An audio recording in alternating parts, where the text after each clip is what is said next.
नमस्कार, मी तनया. न्यूज अनकटच्या महाराष्ट्र अपडेट्समध्ये आपलं स्वागत. सविस्तर वृत्त पाहूच, पण त्याआधी नजर टाकूयात काही महत्त्वाच्या हेडलाईन्सवर. मनोज जरांगेंच्या बैठकीत मधमाशांचा हल्ला. पत्रकारांवर झालेल्या भ्याड हल्ल्याचा नांदगाव तालुक्यातील पत्रकारांकडून निषेध. दैनिक प्रबुद्ध परिवार दैनिकाचा 16वा वर्धापन दिन उत्साहात साजरा. आणि डाएट कोकच्या कॅनमध्ये आढळले धातूचे तीक्ष्ण तुकडे. आता पाहूयात बातम्या विस्ताराने. मराठा आंदोलक मनोज जरांगे पाटील यांच्या एका महत्त्वाच्या बैठकीदरम्यान अचानक मधमाशांचा हल्ला झाल्यानं एकच तारांब उडाली. आज मराठवाड्यातील निवडक समन्वयकांची बैठक आयोजित करण्यात आली होती. या बैठकीदरम्यान मनोज जरांगे मराठवाड्यातील समन्वयकांशी चर्चा करणार होते. मात्र चर्चेला सुरुवात होण्याच्या काही वेळातच अचानक मधमाशांनी उपस्थितांवर हल्ला चढवला. या हल्ल्यात अनेक समन्वयक आणि कार्यकर्ते जखमी झाल्याची माहिती समोर येते. या अनपेक्षित घटनेमुळे बैठक थांबवावी लागली आणि उपस्थितांमध्ये भीतीचं वातावरण निर्माण झालं. पुणे येथे पार पडलेल्या 20व्या महाराष्ट्र राज्य पोलीस कर्तव्य मेळावा 2025 मध्ये कोल्हापूर परिक्षेत्रीय संघानं शानदार कामगिरी केली आहे. संघानं 7 सुवर्ण, 4 रौप्य आणि 1 कांस्य अशी एकूण 12 पदके जिंकत सर्वसाधारण उपविजेतेपद पटकावलंय. यामध्ये कम्प्युटर अवेअरनेस व पोलीस फोटोग्राफी या प्रकारांमध्ये विशेष ट्रॉफी मिळाल्या आहेत. या यशासाठी विशेष पोलीस महानिरीक्षक सुनील फुलारी व वरिष्ठ अधिकाऱ्यांचं मार्गदर्शन लाभलंय. आता हे विजेते खेळाडू नागपूर येथे होणाऱ्या अखिल भारतीय पोलीस कर्तव्य मेळाव्यात महाराष्ट्राचं प्रतिनिधित्व करणार आहेत. राज्य पोलीस कर्तव्य मेळावा 2025 या समारोप सोहळ्याला निमित्ताने उपस्थित अधिकारी अंमलदार श्री दत्ता पडसलगीकर,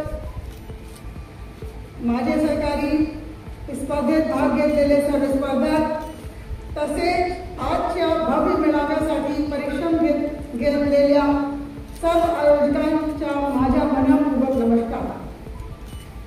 आजच्या समारोप सोहळ्यात मला आपल्याशी संवाद साधण्याची संधी लाभत आहे. याचा मला अत्यंत आनंद होत आहे. पोलीस कर्तव्य मेळावा ही केवळ एक स्पर्धा नसून आपल्या पोलीस दलातील श्रेष्ठ कौशल्य, शारीरिक क्षमता व मानसिक तयारीचे दर्शन घडवणारा एक महत्त्वपूर्ण उपक्रम आहे. पुरंदरचे माजी आमदार अशोक टेकवडे यांच्यासह मुलगा आणि पत्नीवर फसवणुकीचा गुन्हा दाखल करण्यात आलाय. पुणे जिल्ह्याच्या शिरूर तालुक्यातील गणेगाव दुमाला येथील सचिन गरुड या शेतकऱ्याच्या जमिनीवर कर्ज काढून सदर कर्जाची रक्कम कर्जदाराला न देता संगनमतानं 50 लाख रुपयांची फसवणूक केल्याप्रकरणी शिरूर पोलीस ठाण्यात न्यायालयाच्या आदेशावरून हा गुन्हा दाखल करण्यात आलाय. मात्र यानंतर टेकवडे यांनी आपल्याला कोर्टात बाजू मांडायची संधी मिळाला नाही. कोर्टाच्या नोटिसा आमच्यापर्यंत पोहोचल्या नाहीत असं म्हटलंय. गोवा ते पुणे या स्पाइसजेटच्या फ्लाईट SG-1080 मधील प्रवासादरम्यान एक धक्कादायक घटना घडली आहे. पुण्यातील व्यावसायिक अभिजित भोसले यांना क्रू मेंबर कडून दिलेल्या डाएट कोकच्या कॅनमध्ये धातूचे तीक्ष्ण तुकडे आढळलेत. या तुकड्यांमुळे त्यांच्या घशाला इजा झाली आहे आणि त्यांना तातडीनं रुग्णालयात दाखल करण्यात आले. मात्र या संपूर्ण प्रकरणाबाबत स्पाइसजेट, कोका कोलासह संबंधित यंत्रणांनी या प्रकरणाला गांभीर्यानं न घेतल्याची खंत अभिजित भोसले यांनी पत्रकार परिषदेत व्यक्त केली आहे. गोव्यावरून पुण्याला प्रवास करत असताना स्पाइसजेट मध्ये मी कोका कोला ड्रिंक ऑर्डर केली. ही ड्रिंक मी प्यायल्यानंतर 10 मिनिटांनी मला गळ्यामध्ये खूप वेदना सुरू झाल्या. मला थोड्या वेळानंतर श्वास घेणं पण अवघड झालं. आता या दरम्यान माझ्याबरोबर माझ्यासोबत माझे मित्र महेश गुप्ता आणि राजकुमार अगरवाल हेही प्रवास करत होते. त्यांना मी सांगितलं या कोका कोला कॅन मध्ये काहीतरी आहे जे मी पिल्याने मला खूप त्रास होत आहे. कोका कोलाचा कॅन पूर्ण खाली केल्या गेल्यानंतर त्याच्यामध्ये मोठे छोटे असे बरेचसे मेटलचे धातू होते जे हाताने पण काढता येत नव्हते. तरी त्यातील एक जो धातू आहे जो आता माझ्याकडे आहे हा त्या कॅन मध्ये आढळला. उतरल्यानंतर मला रुबी हॉलला प्रथम उपचारासाठी नेलं गेलं. मी दुसऱ्या दिवशी DGCA, स्पाइसजेट, कोका कोला या सगळ्यांबरोबर मेलवर संपर्क साधला. एवढं संपर्क साधूनही मला त्यांच्याकडून कुठलंही कन्फर्मेशन किंवा कुठलंही समाधानकारक उत्तर आलं नाही. मला स्पाइसजेट कडनं एक मेल आला. त्याच्यामध्ये त्यांनी कन्फर्म केलं की त्या कॅन मध्ये मेटलचे शॉर्ट्स त्यांना सापडलेले आहेत आणि ते त्यांनी त्यांच्याकडे ठेवून घेतलं फर्दर इन्व्हेस्टिगेशन.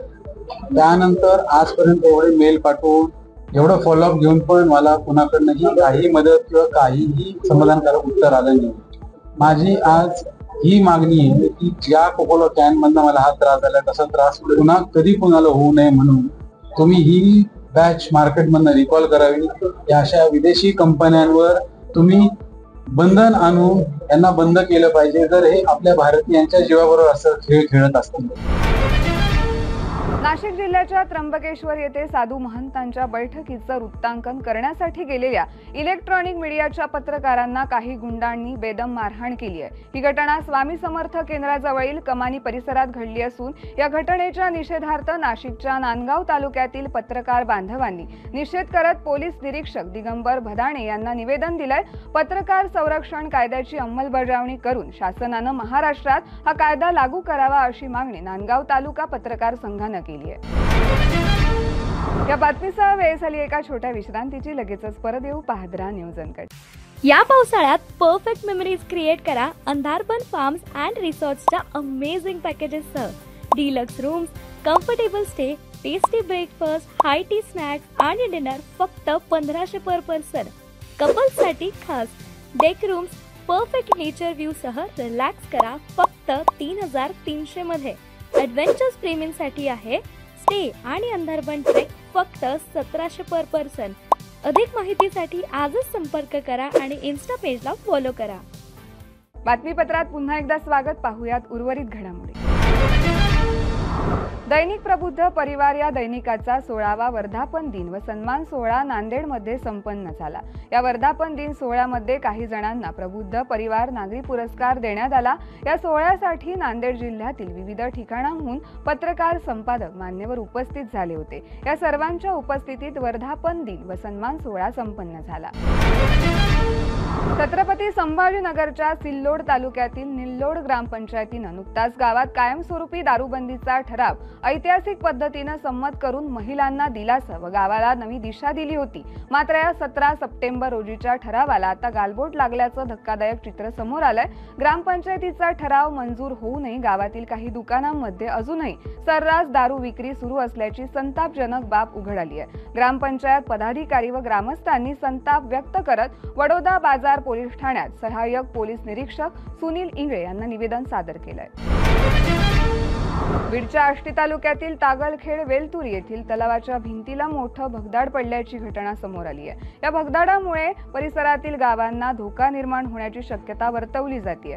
पावसाळ्यातील पाण्याचा ताण वाढल्यानं तलावाची भिंत अधिक कमजोर होऊ शकते. यामुळे शेतजमिनी, पिके तसेच शेजारील वस्त्यांवर संकट ओढवू शकतं अशी भीती ग्रामस्थ व्यक्त करतायत. ग्रामस्थांनी प्रशासनाचे लक्ष वेधून तात्काळ दुरुस्ती करण्याची मागणी केली आहे.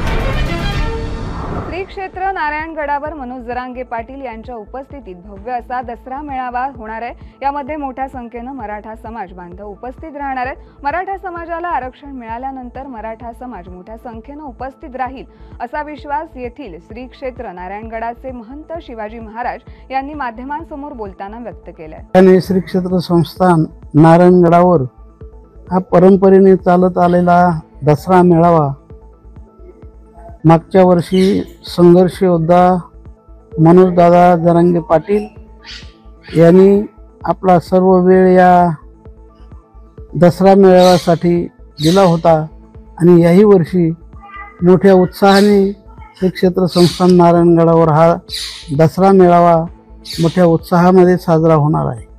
कशी तयारी केलेली आहे त्यावेळेस? कुठून समाज बांधव किंवा गडाला मानणारा वर्ग जो आहे ते या ठिकाणी दरवर्षाप्रमाणे महाराष्ट्रातून श्री क्षेत्र संस्थान नारायणगडावर दसरा मेळाव्यासाठी लोक येणार आहेत. यावर्षी तर मराठा समाजाला विजय मिळालेला आहे, त्यासाठी उत्साह आहे, त्यासाठी त्यांना आनंद आहे. आणि या मनोजदादा ते काय भाषण होतात, मनोजदादा काय बोलतात, यासाठी सर्व महाराष्ट्रातील मंडळाचं लक्ष लागलेलं आहे. एका महिलेने कॉफीच्या पाकिटातून अंमली पदार्थ तस्करी केल्याचा प्रकार सीमा शुल्क विभागाच्या पथकानं उघडकीस आणलाय. बँकॉकहून कॉफीच्या पाकिटातून आणलेले 5 किलो मेथोक्वालोन जप्त करण्यात आले. या प्रकरणी मुंबईतील एका महिलेला अटक करण्यात आली आहे. जप्त केलेल्या अंमली पदार्थांची आंतरराष्ट्रीय बाजारपेठेत 2,61 लाख रुपये इतकी किंमत असल्याची माहिती सीमा शुल्क विभागाच्या अधिकाऱ्यांनी दिली आहे. या बातमीसह वेळ झाली आहे महाराष्ट्र अपडेट्समध्ये इथेच थांबायची. तोपर्यंत पाहत रहा न्यूज अनकट.